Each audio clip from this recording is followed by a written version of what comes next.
The fate of the world is dependent on the decisions the Jewish people make. These are not my words, not the words of one of my JTV videos, of which I may say this often. It's the words of Jordan Peterson. Have a watch in his emotional speech, which I think was given in Israel. As Jews in Israel, are you telling the greatest story ever told? Well, you decide that by how you live. And that decision will affect the world, because everyone looks here for one reason or another. It's not so easy to understand. Everyone looks here to see, well, how are you actually doing under this tremendous assault of adversarial criticism, as this little tiny people in the middle of no man's land in some real sense, as a, what would you say, cardinal model of the nation state and the city on the hill. You have a tremendous moral responsibility, like you have perhaps for your entire history, for reasons that are very difficult to understand. And I think it is true in some real sense that the fate of the world depends on the decisions of the people of Israel, just as the fate of the world depends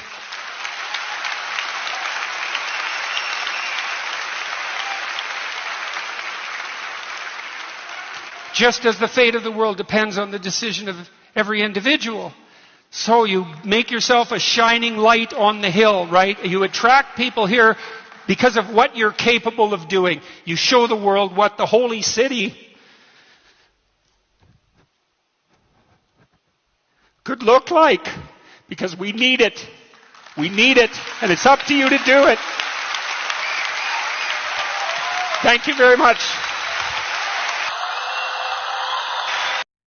This is just remarkable for so many reasons. The first thing is that the Jewish people sometimes get uncomfortable about this idea of them being a light to the nations, God's chosen people, chosen to be his voice to the world, to create an exemplary society, create an exemplary nation that can show the world the kind of world God wants to dwell in and to have.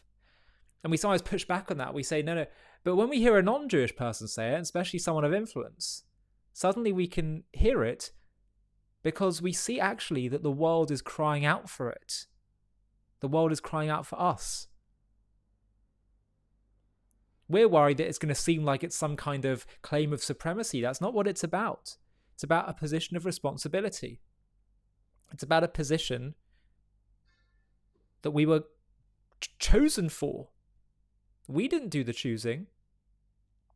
And everyone's allowed to have a different job in this world. Every nation can have a different job in this world. But he's telling us, in no uncertain terms, that the world is crying out. The world is looking to Israel for moral leadership. We live in a world today of such moral confusion. The truth is lost. People are directionless. How many great leaders are there anymore? The world is crying out actually for the Jewish people to fully come into their role. They're looking to us.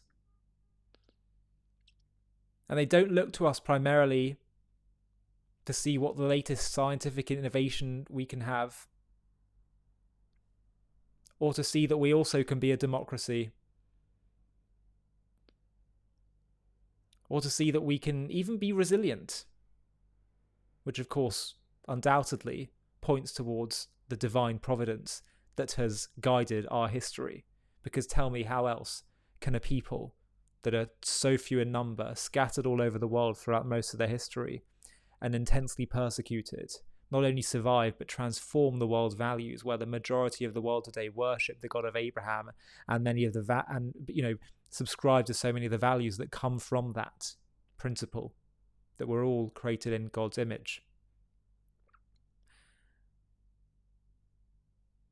But they look to us primarily, much as all those things are moving and inspiring, they're looking to us for that moral and spiritual leadership, which is the very purpose and point of the Jewish people. And look how emotional he gets when he talks about how they look to Jerusalem.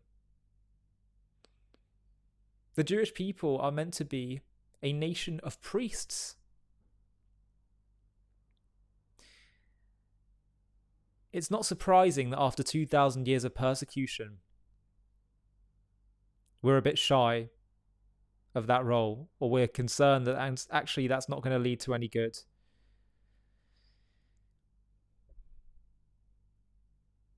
But actually,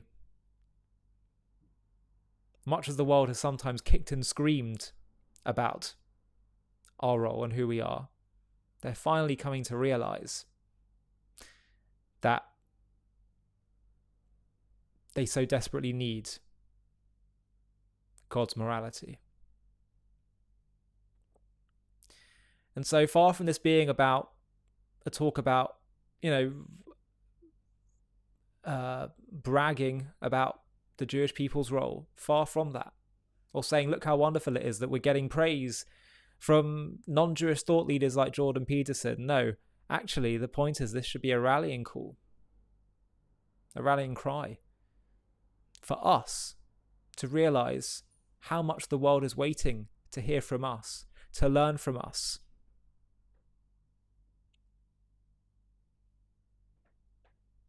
To hear the priests preach, to hear what we heard at Mount Sinai 3,300 years ago.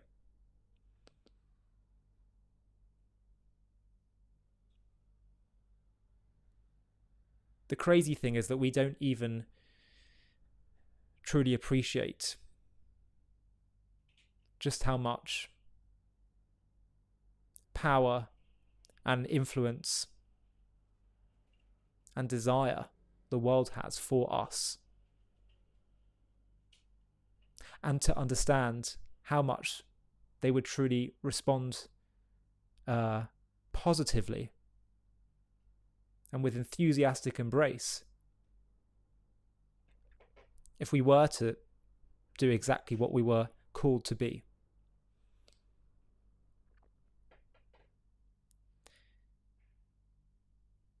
So I think there's sometimes a bit of a sense of let's just fit in, let's just be liked by the other nations, let's just have a bit of a peaceful time, let's just take a step back and just chill.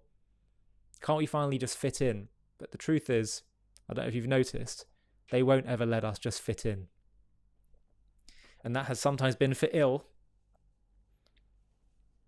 but it's also for better, because that would mean that we fail to fulfill the very reason for our purpose and our being, which is to be God's nation, his nation, which he charged with the mission to spread his light and his voice and his Torah to the world. Ki mitzion teitzei Torah u'devar Hashem mirushalayim.